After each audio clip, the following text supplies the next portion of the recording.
A paz do Senhor, meu irmão, a paz do Senhor, minha irmã.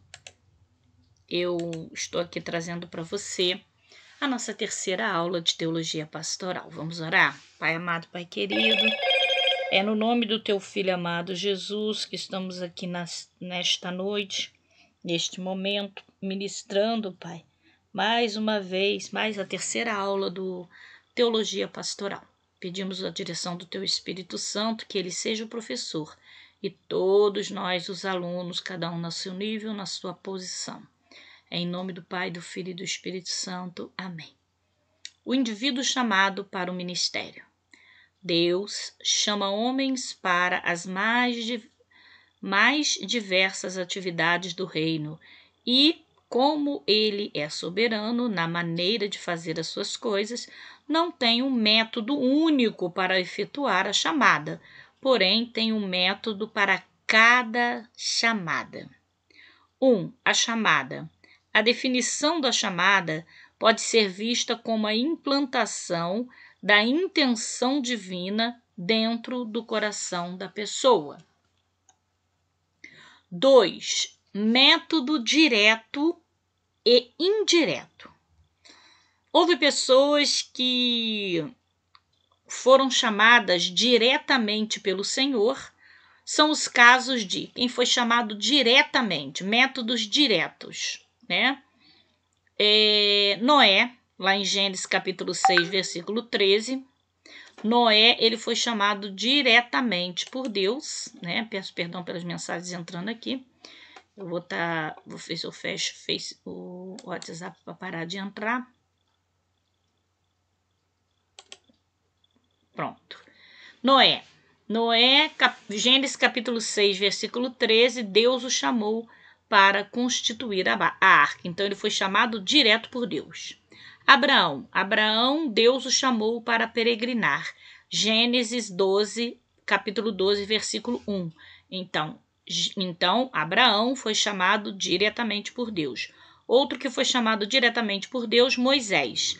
Lá em Êxodo, capítulo 3, versículo 10. Deus o chamou para libertar e guiar o seu povo. Mais um chamado diretamente por Deus, Samuel.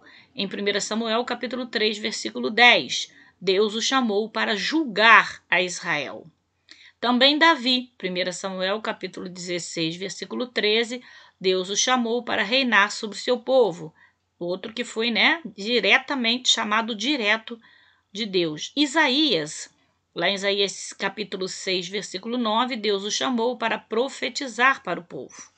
Também, trazendo um pouco ao Novo Testamento, os apóstolos. Marcos capítulo 4, versículo de 13 a 15, o Senhor os chamou para prepará-los para o ministério.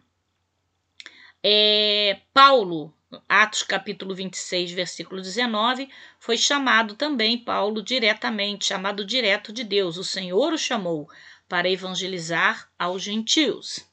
Houve pessoas que foram chamadas indiretamente. Falamos até aqui sobre aqueles que foram chamados diretamente por Deus.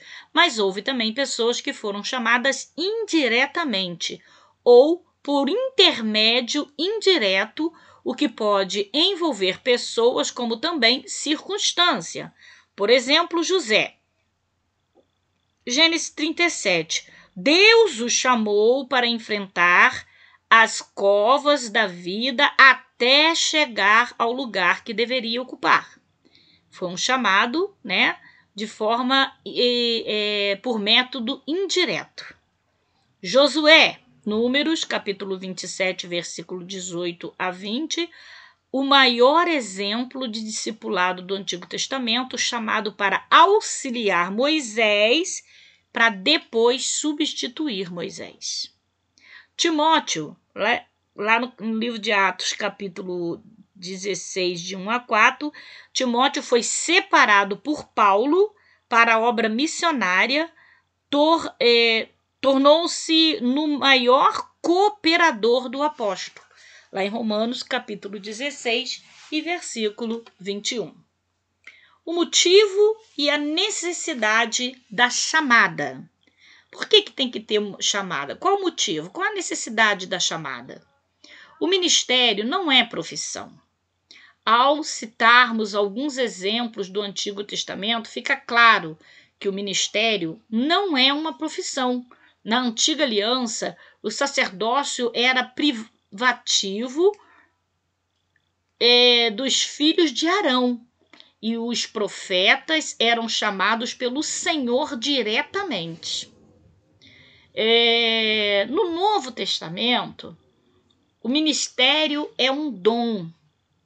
Olha só, presta atenção nisso. No Antigo Testamento fica claro que o ministério não é uma profissão. Na Antiga Aliança, o sacerdócio era privativo. Os filhos de Arão e os profetas eram chamados pelo Senhor diretamente. Já no Novo Testamento, o ministério é um dom. Ele mesmo dá, né? Deus mesmo dá. Efésios capítulo 4, versículo 11. A certeza da chamada. A certeza da chamada de Deus faz o servo do Senhor superar obstáculos considerados impossíveis. Aquele que tem certeza do chamado de Deus, ele, como servo, ele considera obstáculos impossíveis possíveis. Veja as lutas de Moisés com o povo no deserto. Referências bíblicas, Números capítulo 12, versículo de 1 a 16. Números capítulo 14, versículo de 1 a 19. E Números capítulo... Número capítulo 12, de 1 a 16. Número capítulo 14, de 1 a 19. E Números capítulo 16, de 1 a 19. A perseverança de Paulo e a sua determinação em cumprir seu ministério. Atos capítulo 14, versículo de 19 a 22. Chamada e missão. A chamada é acompanhada de uma missão. Ninguém que é chamado pelo Senhor anda por aí batendo no ar sem saber o que fazer. De forma que não existe como você ser um chamado para não fazer nada. Toda pessoa que é chamada, tem uma missão. A chamada tem características específicas. O Novo Testamento apresenta as seguintes características. Vou repetir isso para você. O chamado tem características específicas. O Novo Testamento apresenta as seguintes características.